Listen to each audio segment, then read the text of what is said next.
So welcome back to Job Search Strategies. Thanks again for joining us. Today, our workshop is on making connections, informational interviews, and networking.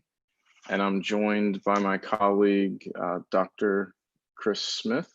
Chris, would you like to introduce yourself for those that are in the audience that weren't here for the last workshop? Sure. My name is Chris, as Joe said. I run our postdoc office here at NC State and work with Joe and the rest of the professional development team. And I'm here to help Joe talk about networking and information interviewing with you all. All right, great. So the sign in is on the next slide for attendance today, and thanks again. And just so you all know, if you view this asynchronously, make sure that you, on our YouTube channel, make sure that you look in the comments for this exact same attendance form. All right, so how to participate today. In case you're new to the format or you haven't attended one of our workshops tend to have small activities built into them. And we also offer a sort of Q&A session towards the end on either platform, whether that's on Zoom or YouTube. The live stream, you can ask your questions in the chat function. So the agenda for today is that we're going to cover networking, then informational interviews, and then we'll do the Q&A and a little bit of a breakdown about the activities. So after we cover networking, we'll have a small little elevator pitch activity where we have you sort of draft some things, some materials up or begin to draft them. And then we have informational interviews, and Chris is going to walk through a small little demo on LinkedIn and how to use the Alumni tool. And then we'll have some resources to share and a Q&A session. So our goals for this particular session are for you to understand the value of networking and where it fits in your career exploration. Also to develop strategies to help you feel more comfortable with networking, and to recognize how informational interviews can also assist in career choices and professional development activities. Informational interviews can be a key tool for sort of understanding and creating sort of professional development plan for yourself while you're still in school. So they're a great way to do a lot of different, they accomplish a lot of different things. And then some of the outcomes for today's session are going to be for you to begin the work on your elevator pitch, also to develop a network strategy, and then to also set up, conduct, and analyze. This is kind of a homework assignment, if you will, but for you to set up, conduct, and analyze / utilize an informational interview. And we're sort of briefly thinking, or we were sort of talking a little bit when we were putting the workshop together about possibly doing a networking event that for everyone who had accomplished or completed a informational interview to come back together later on in the summer as part of job search strategies in order to share how the results went, how things went, and also to share some contact information and things. So stay tuned, we'll follow up with more information. All right, so networking. So the goals for networking sort of vary based upon the situation. You can do networking in an environment where you're at a professional conference and you're attending talks, and there are small little pockets of time for networking. There are also networking events that are held. I've mentioned, and some of our other presenters have mentioned a few of those, and we'll be sure to provide you with some more resources for locating those as well. But your goals are sort of situational based, meaning that, you know, the way in which you network and also what you're sort of trying to achieve is very different based upon those situations and contexts. But for the most part, you know, what we're trying to do when we talk or think about networking is we're thinking about ways in which to sort of meet people and learn about career options in an area. And when we think about an area, what we're really talking about are whether that's like thematic in terms of like industry titles or types of types of things that you may do in a particular industry job category, or whether that is geographic. Our last presenter had sort of talked with you all about deliberately electing to come to the RTP area for her postdoc because the RTP has a lot of PhDs that go into industry and transition successfully. And there's a lot of industry here. And so she talked about sort of in her career search, targeting this geographical area. So those are those are also things that can be taken into consideration with networking. We also, as a goal for networking overall, you want to begin to build your professional connections based upon shared interest. And by shared interest, we're thinking here, or what we mean by this is not simply your research interests or your disciplinary specific interests, but also hobbies, shared backgrounds, etc. Part of a large portion of networking and the work that you're doing in establishing a personal connection or a professional connection is sharing your interests and sharing your sort of like hobbies, what you do outside of the lab, that type of thing as well, to establish that connection. So the other thing that we're sort of interested in doing when we're thinking about networking is collecting contact information for follow-up conversations. For instance, an informational interview, which we'll speak a little bit more about here in a second. All right, so advice for networking. Networking can be kind of awkward, right? Especially for all of us that have gotten into academia. By and large, the most part, we may be introverts as a group. But networking requires us to sort of get outside of our shells. I know I am an introvert, so networking and talking individually and in groups takes a lot of like mental energy.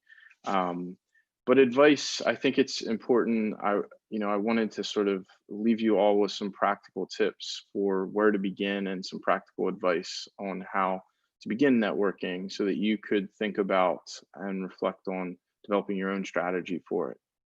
So where to begin?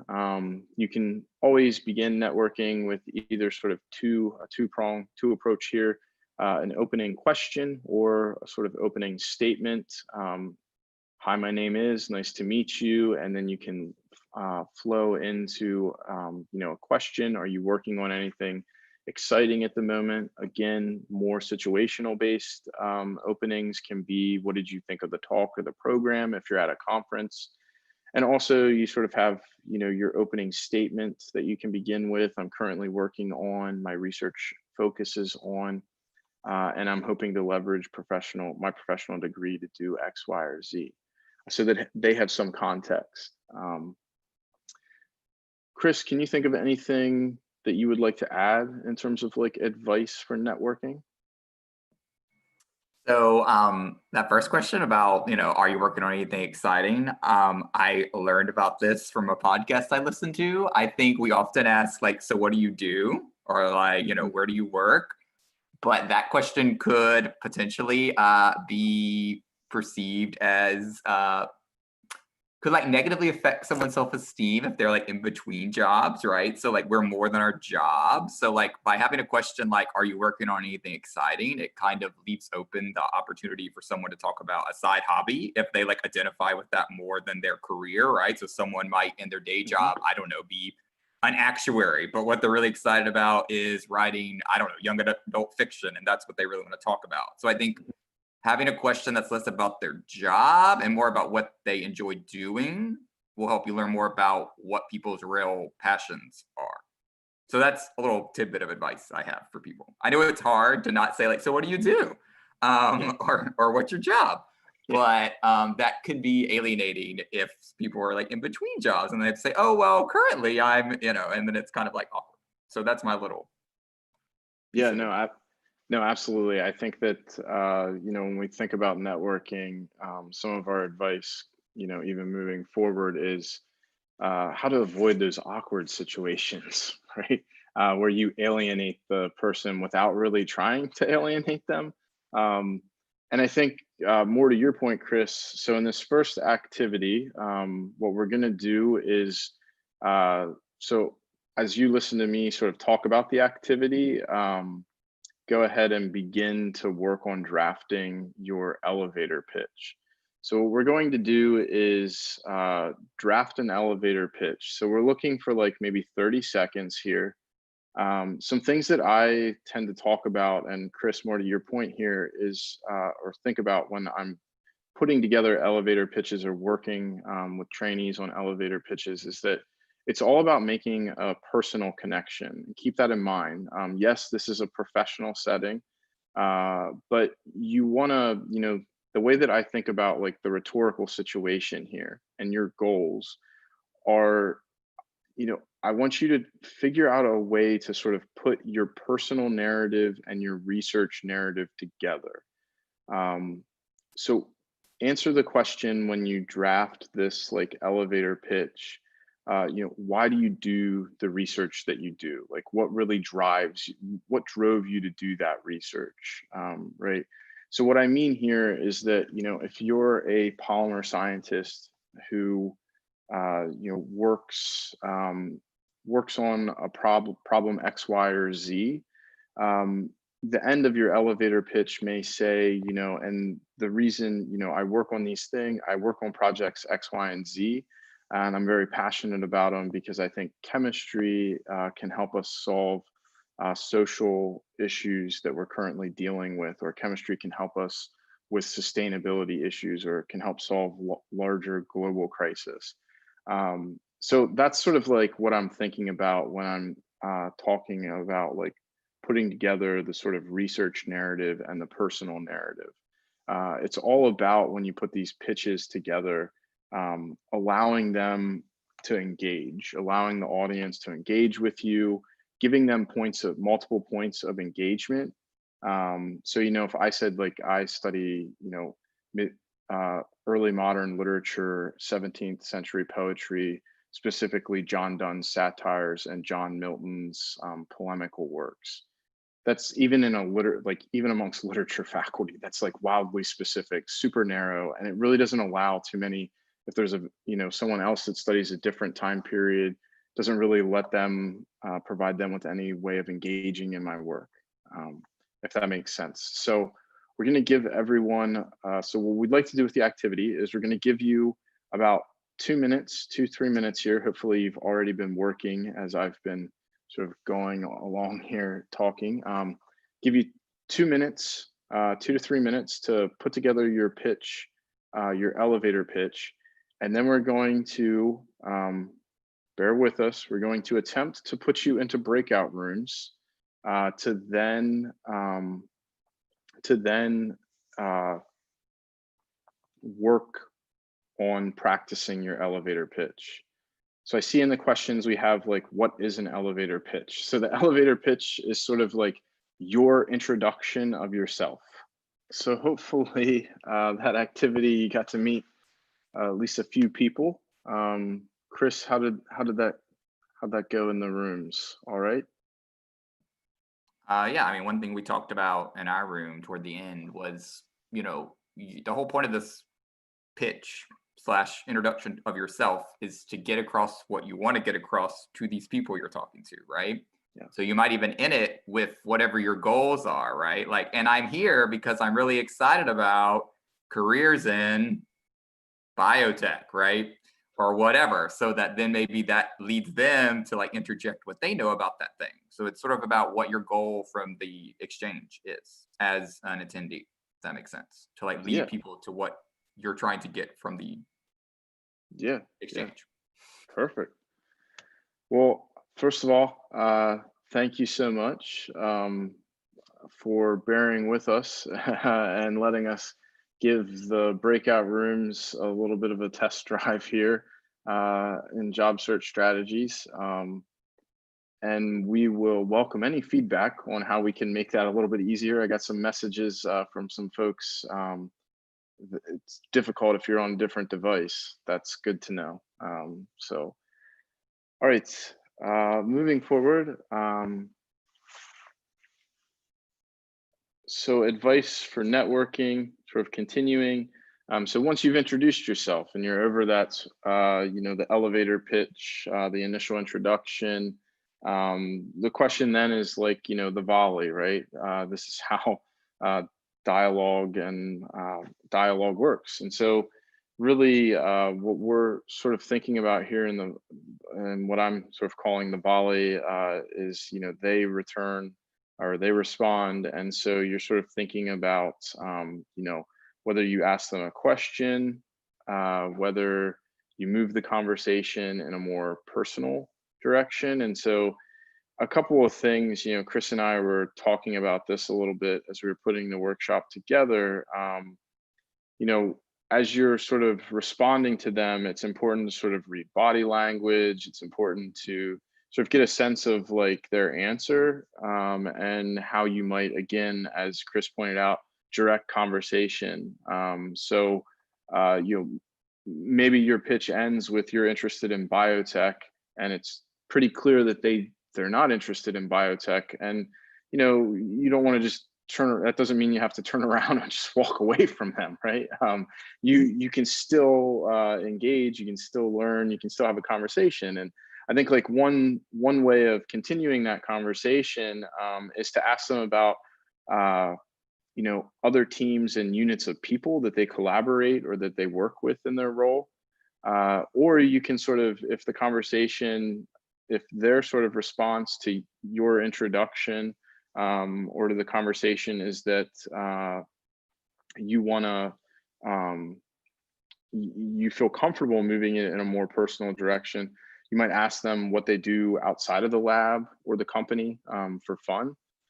Again, sort of as Chris has been sort of alluding to, really making sure that you're trying to establish that personal connection is very important. Because people want to talk and want to engage with what they like to do for fun and what they get excited about. And it's really just about being curious about them and being curious in a way that invites them to talk and then, allows you to have that sort of conversation that you're looking to create with, I see Chris, what happened to her presentation? No worries. So that allows you to have that conversation with them and allows you to network. The other thing that's sort of tricky in networking, right, especially if it's one of these events where it's like an hour long or 45 minutes long, or how it's a time sort of networking event, and you show up for that space, and everyone shows up in those spaces and sort of understands that there's the sort of rules of engagement, if you will, or the sort of terms of meeting in that space is that everyone's there to network. And so your goal there is to talk to a lot of people. And that means that you have to have some type of a sort of exit strategy, or the drama exit stage left, right? You have to have some type of plan for, or at least understand how to exit the conversation gracefully. I think that for myself, I often sort of say, thanks so much for talking. This has been a great conversation. I really enjoyed talking with you all. Can I have, do any of you have business cards that I could follow up with, that I can follow up? I'm gonna, circulate, or I'm gonna go talk with some others in the group. Chris, your advice for like exit strategy, or not an exit strategy, but your advice for like how to exit gracefully, if you will. Well, yeah, I mean, I think all the stuff Joe said's great, and the other thing is just to kind of say, I hope to meet some more people, or I really want to make sure I meet some more people before this thing ends.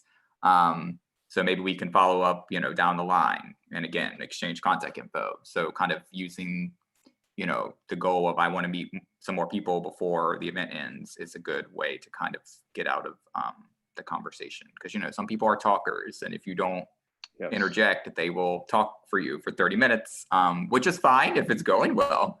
But if your goal is to meet a bunch of people, that's kind of hindering your ability to meet other people. So that's my advice. Yes, absolutely. All right, so networking, we've exited. We've come to the end of the networking portion here, and just a few things, just like the job that I wanted to emphasize to end with here on networking. Just like the application process is, it takes time, it takes energy, and it takes reflection, and it takes planning. But it's rewarding. So keep that in mind, right? Like it's rewarding. I often have met folks in my professional network who have become, whenever I go to a conference, I always check back in with them and see, these have been great relationships that I've built over the years. And we get coffee and we go to lunch, and it's really rewarding. It's really great. And I know that I have them as a connection. If students are coming through and I can support them or I can introduce them, make an introduction, it's fantastic. So networking, it's time consuming. It takes a lot of energy. It takes reflection. It takes a little bit of a plan, or, you have to think a little bit about it, but it's super rewarding. So Chris. Alrighty, so on to the next level, I guess, and why Yes. why do you need to do all these things? So we'll talk a little about what an information overview is, but one thing to keep in mind is most jobs aren't advertised. So the whole point of a network is to learn about positions before they're advertised, or maybe positions that are never advertised, right? So if you think about on the side of a company, putting a call out for applications invites all sorts of unknowns, right? Like who's going to apply for this? And we have to do all this work to dig through all these applications to find like the one or whatever. So if a company can get around not doing that by leveraging networks, right? To say like such and such on the team, do you know someone who's really good at whatever, Python coding to help us do this gene sequencing thing? Like they would obviously rather go that way, right? Because if they trust Sue and Sue knows, I don't know, Dave, who's great at this thing from her network and can quickly connect him to the team, that's obviously much better than going through the whole process of trying to find the Dave in the list of all the people, right? Who will apply and may or may not be qualified. So essentially, companies will try not to advertise a position if they can get away with it, right? Because there's so much uncertainty in hiring someone who you don't know, right? Who you don't know, like, is this going to be a good fit? A lot of energy goes into onboarding people. So they want to, kind of know ahead of time that this person becomes vetted. So that's sort of high level why you should care about all this. And these stats vary from, place to place, but I think it's reasonable to say over half and anywhere up to like 3/4 of all jobs are probably not advertised. So if you're only looking on a job board to find jobs, you're missing a whole bunch of jobs. And you can almost think of it, and again, this might sound negative or cynical, that the jobs that are advertised are the jobs they couldn't fill internally, right? Or via their networks, right? That's not to say it's a bad job, but just like they probably exhausted their opportunities to fill it within their networks. And so now they're like, okay, we're going to put it out there in the world to try to find someone. Again, not to say those aren't bad jobs, but those are jobs that they couldn't fill via other means. And so you want to be one of those people filling the job via the other means and not having to go through the application portal of death to get screened out. So what is informational interviewing? Basically, the point of an information interview is to learn more about a person, their career, their kind of role, what it's like, and like the day-to-day life of this person doing this role. And then how they've made the transition. That's especially relevant if there's someone with a similar training background to you, right? So if they have a PhD or a master's, or if they did a postdoc, that's going to help you think about how you might navigate to the transition since they've done it. So the whole point of this is to gather information. So you can go and Google all you want about all these roles, right? But that's not necessarily what it's really like in the role, because roles vary from company to company, even with the same job title. So the more you can talk to people in roles at different places, the more you can get a feel of like, this role at company X looks like this. And the same title at company Y might look very different. So maybe company X is very flexible and you can work from home. Maybe company Y expects you in the office from 9 to 5 and is very regimented. And again, not to say one of those is like better than the other, but obviously you should choose the one that fits the culture you want in your career. So that's essentially why you should be doing these. So basically you meet some people at a networking event and some of them might be doing things that sound interesting to you. And so then you might follow up to set up a time to talk, right? About their career, their path, how they like their role, etc. And so that's what an information interview is. So this could be over Zoom, on the phone, when we're back to meeting people in person, over coffee. These should be relatively, I wouldn't say short, but they should be known links for the people. So when you reach out, you should say like, can I have 30 minutes of your time to talk about, your career? So make it very clear what you're asking so that they know what to budget, and that it's not unclear to them how long they're going to be in this conversation. Being respectful of people's time is always good. So here are some questions you could ask. We have some resources toward the end of the presentation with a whole bunch of different questions, but these are basically fact-finding missions, right? So you might ask questions like, how did you get into this career? What does a typical day look like? What do you like about your role? What might you change about your role, right? To kind of get a feel for what it's like to do this role. Another great way to use it is, let's say it's going along and the more they talk, the more you realize like, this sounds like not a good fit for me. Then toward the end, hopefully they start talking about other parts of the company, or you might ask like, well, what other units, kind of like Joe was mentioning, do you work with in this role? And maybe you learn about a whole different division in the company. That sounds more, again, from what this person's telling you, like something that may be of interest. So another valuable thing to do in these toward the end is to say, do you know someone else in that division or someone else at your company that you think I should talk to? And obviously they're getting to know you throughout this conversation as well, right? What you're kind of looking for. And hopefully they can help connect you to the next person to talk to, right? Whether that's someone doing something very similar to what they're doing, but maybe it's at a different company, but they know through their network. Maybe it's someone in the company, but does a very different role, but from what you've been talking about, like that role might be of relevance, right?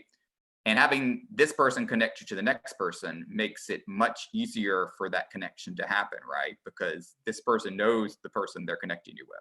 So they can say, hey, Sally, I want you to meet Joe. I just talked with him, last week about what I'm doing, at Biogen. And he mentioned he was very interested in regulatory affairs. And I know you run that division over there, or you're involved in that. And I thought you two should find time to talk, right? So then Joe doesn't have to just randomly message this person as like, who is this guy, right? Someone else is connecting the dots for him. So that's something you should always try to get out of the end of each one of these, is another person to talk to, so that you can continue to build the network, right? And you're getting closer to talking to the people that maybe are doing the thing you could see yourself doing in the future, right? And then the follow-up is kind of a whole art. For the sake of time, I don't want to get way into it, but obviously this is just like the first exchange, right? And we want to keep building the relationship over time. So that's why connecting with people is important on LinkedIn or via email, and kind of dropping them an update every so often, right? Taking good notes so that you kind of know what you talked about, right? Or what they're working on at the company. So maybe you see something of relevance and you might mention to Sally that, hey, I know we talked about you guys are moving into this therapeutic space, and I saw this interesting paper that I thought you might be interested in. Like, that's all it has to be, like a very simple little follow-up, but it shows you're like listening and that you're trying to like add value and keep a conversation going. So the follow-up is also important. And I don't know if we have any questions, Joe, but I'm just going to keep going so we can kind of get to all the things. But a very important thing about the information interview is this is not about a job. This is about you learning about a role and learning about pathways. So we don't ask for a job here because you just met this person. Why should they, one, even if they could give you a job, give you a job? Two, once you start talking about a job, the dynamics change, right? So it can come off as I don't know if exploitive is the word, but extractive, or that you're trying to like, why did this person reach out to me anyway, right? Like they just want a job. They weren't really interested in hearing about what I do. This was all just to get a job. I mean, that makes them feel icky. It makes it awkward. Sometimes they will pivot very quickly in how they're talking about things, right? Because once you're talking about being a potential colleague, they might not be as forthcoming with you about some things, right? Because now it's becoming more like a formalized discussion. So never ask for a job. Even if you're on the job market and unemployed, don't ask for a job in the first exchange. Like you need to build a relationship. Now, maybe in a couple weeks, you know, that might be the time to like make it known that you're like looking for opportunities, but you need to be more subtle than just asking for a job, and never the first exchange ever. So it's very important. All right. So I know we don't have a lot of time, but I can quickly do a LinkedIn demo, or we can answer questions. Joe, what do you think we should do, given time? I think we're getting a couple questions that are coming in. Why don't we do, yeah, everybody vote real quick in the chat. So the whole point of LinkedIn, and again, I think people here know, So some people may know kind of what the point of this is. Yeah. Let's run the demo. Okay. And everybody, that looks overwhelmingly like everyone wants to see the demo. And then everyone, if you want to start to load up the chat queue now as we're watching Chris do the demo with your questions, we can get through the Q&A as well. So, you know, LinkedIn is the best way to find people, right? So like the other question of all this is like, well, how do I find people to talk to, right? Like, you know, how do I begin this whole thing of like, you know, the informational interview? So LinkedIn is your friend, and I highly recommend it. If people here don't have a LinkedIn account, you should make one. So I'll show you the alumni tool. I think it's a very powerful tool that allows you to quickly filter down a very large group of people into a manageable group of people you could actually physically look through and see like, oh, that person sounds like they're doing cool things. Let's reach out. So that's what we'll do here real quick. So every school should have a page. So if we put in North Carolina State into the search, we should see school.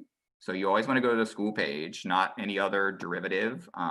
You'll know you're on the school page because there'll be an alumni option on the left, which is what we're going to be using in this demo. So on the left here, you can see, I have all these updates, sorry, like home, about, jobs, alumni. So that alumni tab, the fourth one down on the left, is what we're gonna play around with here. Obviously, we're doing NC State, but you could do this for your undergrad institution if that was a different institution.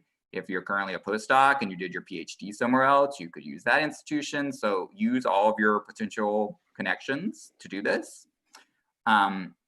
So first of all, you can see we have a lot of people. We have 180,000 NC State alumni on LinkedIn. That's a lot of people, right? But you can also see down here, there's all these different filters, right? We can see where they live, where they work. If we go over the next button here, we can see what they do. These are very broad job families that I don't really advise, frankly, and what they study. So essentially degree. So one way you could use this is, let's say you have a spouse who just got a job in San Francisco. You're going to probably be looking for a job in San Francisco, right? So we can filter by location, right? So we can put in just alumni in San Francisco, right? Instead of all 108,000 alumni, now we're at 4,600 alumni in San Francisco. Down here on the right now, you can see where they've worked has been filtered. These are where all the NC State alumni in San Francisco work. And it may not surprise you that they're all Silicon Valley IT type companies. But perhaps one of those you've heard has a great work environment and you want to like talk to someone who works at Google, for instance, you can filter by that. So there's 228 NC State alumni at Google. So now we're down to a relatively reasonable number of people, right? We scroll over here to the right, we can see what they studied. Again, it might not surprise you that a lot of them study computer science, but maybe we'll go down to like a less obvious one. So maybe we'll look at the 8 people who did physics or whatever, right? So now we're down to 8 people. And here are the 8 people down here at the bottom. Here are 8 people who work at Google, who went to NC State and studied physics, right? And so one way you can use this is to just see like job titles. Again, some of these I don't think are like things you wouldn't know about, but like software engineer, right, is a pretty common one. Here's strategic cloud engineer, right? Or Android developer. So it kind of gives you an idea of like what kind of job titles you might be looking for at Google.